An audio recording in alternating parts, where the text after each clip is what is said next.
Hello, everyone. I'm Bob Goulder, a contributing editor with Tax Notes. Welcome to the latest episode of In the Pages, where we take a closer look at some of the recent content from our print and online publications. Today, we're going to be talking about transfer pricing, very important subject, and specifically the multi-billion-dollar case involving the IRS and the Coca-Cola company. Now, if you follow this area, you know that historically the government, well, their litigation record here in big transfer pricing cases isn't so good. It seems for recent decades, they were always losing these cases either at the tax court or on appeals or both. But that narrative may have flipped. I think they're losing that reputation. Here, for example, we have the IRS winning in the tax court. And although the taxpayer, Coca-Cola, has promised a vigorous appeal, you get the sense that the trajectory of the case is heading towards an outcome that isn't so good for multinational corporations hoping to do a little bit of profit shifting. Well, someone who knows all about this and spends a lot of time thinking about transfer pricing is my colleague, Ryan Finley, legal reporter with Tax Notes. He's written extensively about the Coca-Cola case, and his latest piece is entitled "The Coca-Cola Decision as a Warning Against Taxpayer Complacency." It appeared in the February 22nd edition of Tax Notes International, and we are fortunate to have the author with us for this conversation. Ryan Finley, welcome to In the Pages. Thanks for having me. So this tax court case, before we get into the meat of the court's decision, we need to talk a little bit about how it came about, because you've got a US-based multinational, right? Coca-Cola, they're headquartered in Atlanta, I think, and they have this extensive network of overseas affiliates, some of which are related entities, and some of the bottlers are completely independent. Can you tell us a little bit about that international structure? Sure. So I think the most important entities for this purpose are foreign subsidiaries that they called supply points. So these supply points, basically they manufactured the beverage concentrate that eventually becomes the Coca-Cola various soft drinks that they market throughout the world. They would manufacture the product concentrate and sell it to unrelated bottling companies. And to do this, they licensed all of the key, Coca-Cola brand intangibles, the product formulations, basically everything that distinguishes Coke from, any other soda company's product was licensed from the US to these supply points. Now the other group of entities that factor into this decision are what the opinion calls service companies. So these service companies, basically, they had cost plus, marketing service contracts with the U.S., and they performed all the kind of marketing development, sales, those sort of functions, for the international markets. Okay, now, just to be clear, we're not only talking about the beverage Coca-Cola here. There's a whole family of carbonated beverages. I've got a list here. It includes Sprite, it includes Fanta, it includes Swept ginger ale, Fresca, all sorts of things. And these supply points, they're spread out all over the world. The list of countries that are mentioned in Judge Lauber's opinion, he talks about Brazil, Chile, Costa Rica, Egypt, Ireland, Mexico, and Swaziland. Probably the first time we've ever talked about Swaziland on In the Pages, but there it is. It's in the tax court decision, so you can't argue with it. Okay, so they have this structure. Now, the tax years in question are 3 years, 2007 through 2009 inclusive, but there was a prior IRS closing agreement dealing with all of these same entities. What's up with the closing agreement? Yeah, that's right. So there was a closing agreement that covered the period 1987 through 1995. It was entered into after an exam, and it was basically, with the purpose and effect of closing the audits for these years. It approved a formula that really doesn't have any sort of clear basis in the 482 regs. It was just a straight up, profit apportionment formula called the 10-50-50 formula. So what that meant is that the supply points got a 10% return on their sales, and then the remaining profit was split 50-50 between the US and the supply points. While the term that the agreement covered for purposes of that method was 1987 through 1995. It also provided that there would be no penalties assessed indefinitely if Coca-Cola were to continue applying this approach, this formula, for the years after 1995. Importantly for the case, it did not specify that they can apply the method indefinitely, but it did say that if they applied the method, they won't be assessed 66, 62 penalties on top of, whatever adjustment may happen. So this 10, 50, 50 formula comes up over and over again in tax court opinion. And first time I looked at it, I thought something was wrong, because you add up 10, 50, and 50, and it comes to more than 100%. And how can you have some kind of a profit split where it doesn't add up to 100? But the 10% is 10% of gross sales. That's right. And so then half the residual. Now, isn't that pretty generous? Well, it's certainly very generous compared to the outcome that the IRS determined that the tax court approved. Yeah, no, the shift between what the method seemed to allow and what the IRS's favored method, the comparable profits method, resulted in was obviously enormous. That's why you have such, so many billions at stake. Billions and billions of dollars at stake here. Yeah. In the decision, they talk about 3.3 billion, but you wrote an article that also appeared in Tax Notes saying that, as far as we know, they haven't stopped applying the 10, 50, 50 method, going all the way back to that IRS closing agreement from the mid 90s. And the amount at stake, if you take the IRS opinion and extend it forward from these tax years that are just 2007, 2008, 2009, what's their liability if you extend that forward through today? Well, we haven't seen the Excel spreadsheets that they use to calculate this, but according to what Coca-Cola has, told their investors, basically applying the outcome of this case to tax years after 2009 would result in a total possible exposure of 12 billion, and that includes the amount at issue in these years as well. So it's a lot. Okay, so that takes the original amount of about 3 billion, which is a nice chunk of change, and then it quadruples it, $12 billion case. It sort of baffles the mind that there's that much money, but we're talking about an iconic global brand. I mean, people all over the world are drinking Coca-Cola and Sprite and these other soft drinks. So all these profits are nestling in the supply points, these related foreign entities that are referred to as the supply points. And you wonder if these high value intangibles are involved, but you said that they were licensed. I mean, we hear all the time about migrating intangibles and cost sharing deals where the first thing a multinational wants to do is get the IP offshore. They didn't do that here. They kept the IP in the United States and they licensed it out. Is that right? Yeah, that's right. I mean, there are a couple of things to bear in mind. One is sometimes the names and the terms you use to refer to transactions, can be misleading. You can structure something, and call it a license, and you can structure something that's almost the same thing and call it a cost sharing arrangement, depending on how you do it, the details of it.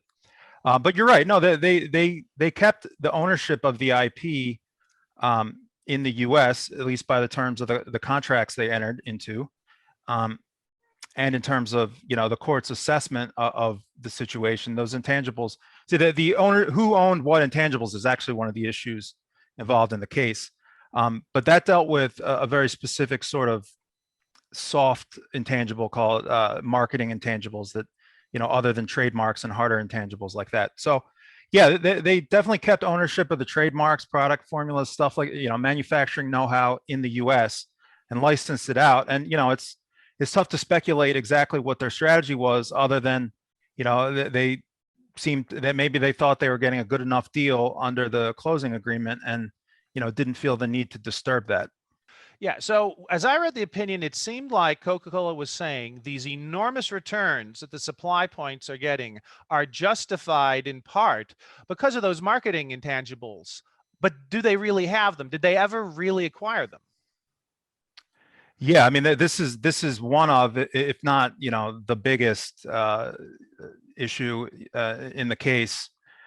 The court said no, and they said no for, I think, two independent reasons that each on its own would be sufficient for the IRS to have won. The first is that, we we shouldn't even be arguing about the economic substance and whether these kind of soft, not legally, formally registered or recognized intangibles, whether they're owned by these, in substance, by these supply points, isn't really something that the taxpayer gets to bring up, because the contracts themselves, that of course, these are contracts between controlled entities. The taxpayer's complete, power to say what they want, and they usually do for tax motivated reasons. They explicitly reserved ownership of, the trademarks and brand type intangibles to the U.S. So the first thing is, we're not even going to look at that because your contracts say otherwise. But the court doesn't stop there. They go on to look at, okay, even if you were able to argue economic substance, you still don't win because, and there are a bunch of reasons for that. But the court basically said you can't make that argument, and even if you could, you're wrong. Yeah. Now we have to talk about transfer pricing methodology. And as soon as I say that word, I know everybody's ears perks up, because this is where a lot of people apply their trade and they make their livings doing this. I hear this from a lot of our subscribers. They talk about comparable profits method, CPM, being the method of last resort. And they just want to say that. And the words come out of their mouths so easily. They love it. But is that really the case? After what we see here with Coke, can you really argue in good faith that CPM is a transfer pricing method of last resort? Yeah, it's a really good question. I mean, I certainly have a view on this. I've written about, the sort of arguments regarding whether there's a hierarchy of methods or not at some length. Now, I wouldn't say that it's a frivolous or bad faith argument to say that, there's some built-in bias toward, in this case, the comparable uncontrolled transaction method, a transactional method versus kind of a secondary profit-based method that, it doesn't look at actual transaction level pricing data to price the transaction. It figures out how much profit the entities should earn and then backs into what the price for that transaction should have been. Now, before the U.S. regulations were rewritten in 1993 and 1994 to, in more or less the state that they're now in, there was a preference for the comparable uncontrolled transaction method, or they didn't use that term exactly, but essentially there was a firm preference for transactional data. And, even if the comparables you use for that purpose, at least as courts interpreted it, even if those comparables aren't especially reliable, the view was that, the way the regulations worked, you use a transactional method unless you absolutely can't. Congress did not agree with that interpretation, or at least that's what they said in 1985, 1986, when they passed the Tax Reform Act of 1986, and basically said that, they don't think that such an exclusive weight should be given to transactional comparables, and they amended Section 482 to introduce what's called the commensurate with income standard. Anyway, it's all part of the backstory, but this led to the rewrite in 93 and 94 that took away any kind of firm preference for transactional methods, be it the cut method or the cup method or any of its sort of derivatives, and replaced it with this general best method rule. Now, my reading of the best method rule and the regulations, including the cut method regulation specifically, is that this hierarchy of methods view is long gone, that it's not supported by the structure of the regs, it's not supported by the language of the regs. However, there are vestiges of the hierarchy of methods scattered here and there. There's some language in 1.482-4C that says that the cut method is the best method if you can use it using the same intangible and substantially the same circumstances, or comparable that involves the same intangible and substantially the same circumstances. Now, it's very rare that you have a comparable that meets those conditions. So it's almost besides the point that it's the presumptive best method in that case. But it does say that. It does suggest, I think, at least superficially, that the cut method has some, primus inter pares status. There's also language that, and the Coca-Cola pointed to this in the case, in the preamble to the 94 regs, that refers to the CPM as a method of last resort. Now, you can argue about how much weight you want to put on the preamble. My personal view is that the regs themselves don't provide much support for this. And, further to that, there are very strict comparability standards built into -4 or the -4C, where the cut rules are in. And, they're so exacting that even if in theory there were some preference for the cut method, that theoretical preference dissipates if you actually apply these strict comparability standards.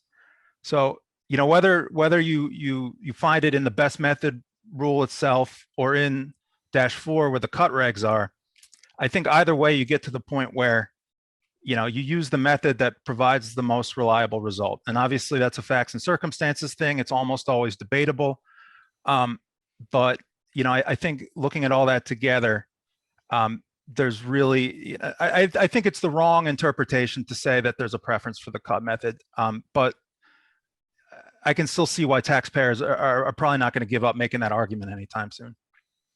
Yeah, I think that's spot on. I think that's very well said. So here, comparing these two methods, CPM and cut method, Coca-Cola, I mean, there's a section of the opinion where they're saying, well, compare us, or the relationship between Coke and the supply points. That's what I mean by us. Compare us to fast food establishments. And the court just doesn't want to go there. The court doesn't find that persuasive. They're looking at the profit percentages and profit ratios that the independent bottlers have, and saying, if we take that profit margin and we apply it to you guys, you're not getting anywhere near what you were getting under that 10-50-50 method. What did you think about how the court rejected this attempt to turn to fast food chains and apply that to the supply points? My view, and certainly the view that a lot of prominent practitioners have expressed on that, was that application of the cut method was a stretch. I mean, I don't know whether they were just trying to get some version of the cut method, to applied in their favor, because, it followed their argument that the CPM was sort of disfavored. But, the court rejected that on multiple grounds, one of which it's just a different transaction. It's a different contractual relationship. It involved, really arcane quantitative assumptions and adjustments that, the court didn't have much patience with.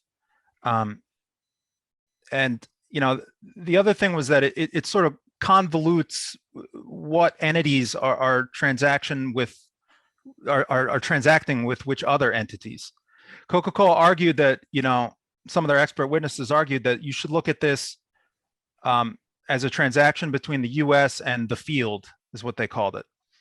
And, the court just, they basically said, no, you transacted with specific legal entities with their own legal existence, and that, that has to be respected. You can't just mush everything together and say, it's a franchise with the field. There are a couple reasons why the court would reject that beyond whatever flaws would be inherent to it. And one is that, at least in theory, the IRS's allocation is presumptively correct. At least it's supposed to be. And they chose the CPM. So the kind of the onus was on Coca-Cola to show that method was wrong. And, that not only did they fail in establishing, major flaws with the method, at least in the court's view, but the methods that they suggested as alternatives were themselves flawed. And I think the methods, the cut method, and also the profit split method that Coca-Cola tried to apply, they just didn't really align with what the contract said. They made lots, like I said, very arcane assumptions and adjustments and things that didn't didn't sound right, didn't smell right to the court. And it's true that in the regs, the number and the extent of the adjustments you have to make does, affect how reliable, that method, should be viewed as. So I think rightly so. And, between the failure to establish any critical flaws in the IRS's method and, this kind of misalignment with their own contractual arrangements, the methods that they wanted to apply kind of killed them. Yeah, that definitely comes across. When you read the opinion, you get the sense that here's a taxpayer that's spending most of its time arguing against its own contracts. Well, I wanted to bring up the subject of remittances before we move on, because when I read about that they're taking the statutory the notice of deficiency here, the assessment, and they're reducing it by the amount of remittances that's the supply points sent back to Coke and the domestic entities. I'm thinking, wait a minute, are they confusing remittance? Are they confusing dividends with royalties? Because I understand having a deduction if it's a royalty, but not if it's a dividend. What did you think of those offsets? Yeah, so it's a good question. I think this could get into some areas of law that go far afield from transfer pricing per se, but I think what was important here was that it wasn't whether you can really treat dividends as royalties. It was that in the closing agreement, it said you could, right? The closing agreement allowed them to basically take these repatriated dividends and, for purposes of that formula, treat them as though they had been royalties. So, the argument regarding these dividend offsets, it was essentially, Coca-Cola, they would have effectively been taxed twice on these amounts if they couldn't, treat them as royalties. That was basically what the court was saying, that it just wouldn't be the right result to have these amounts that were already, treating as royalties and are involved in this primary transfer pricing adjustment, and not let you offset these amounts that you thought you could, offset against them under the closing agreement. So even though they didn't satisfy the specific standards under a 1998 revenue procedure regarding offsets, basically the court said that it in substance and in fairness to the taxpayer, you shouldn't have this double tax result from the offset. So it didn't really, it really didn't, I don't think, erode the magnitude of the IRS's victory, especially as it relates to transfer pricing. It doesn't, it certainly, it's not an insignificant reduction in the amount. I think it was about 1.8 billion against transfer pricing adjustments of about 10.5 billion. So it is significant. But it's sort of a side issue in this case. And, it didn't seem like it certainly didn't satisfy Coca-Cola, because they're, as they say, vigorously appealing the case. Yeah, and your point about double taxation is very apropos, I think. If you can imagine an alternate scenario in which the supply points make even more remittances, if they're just remitting crazy amounts of money, earnings and profits back to Coca-Cola, if they do enough of that, it would zero out the whole assessment. And you shouldn't have a problem, because it's not profit shifting if the money's repatriated back to the U.S. parent, right? Well, I'm going to defer to you on the E&P analysis, but yeah, I mean, essentially right. I mean, the idea was you shouldn't be double taxed on the amount just because you didn't, apply the formal requirements of a RevProc that you didn't know at the time that you had to be worrying about, because you thought you were still covered by this closing agreement to begin with. Yep. All right. Now let's return back to the title of your article, Ryan. You talked about this being a warning about taxpayer complacency. We don't want them lulled into a false sense of security that they're just going to win all these cases. What are your final thoughts on taxpayer compliancy? What should taxpayers think differently about the nature of Section 482 adjustments, having read this case? Well, I should caveat that that wasn't so much my take as the take of a practitioner that I was covering, Matthew Frank of Steptoe and Johnson. That was kind of his 2 cents on the case.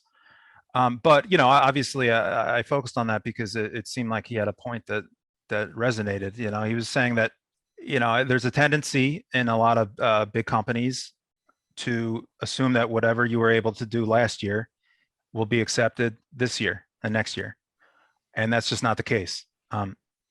Just because whether it was something that was memorialized in a closing agreement, or whether it's something that was in an old APA, or whether it's something that the IRS looked at in an exam and just decided that they're fine with, none of that really matters. What matters I mean, you could have turnover in those staff positions. You could have just an IRS organizational shift where they look at things a little bit differently. Maybe it's a matter of enforcement, resource allocation, whatever the case may be. What you have to look at is whether your structure makes the grade under the rules, under the regs, objectively each year. You can't rely on what you may have gotten away with arguably in the past.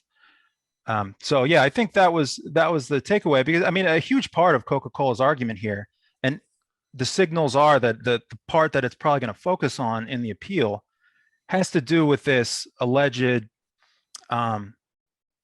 contradiction or going back on itself on the part of the IRS by saying, okay, whatever we agreed in the closing agreement, that agreement's expired, and we're not going to follow it anymore.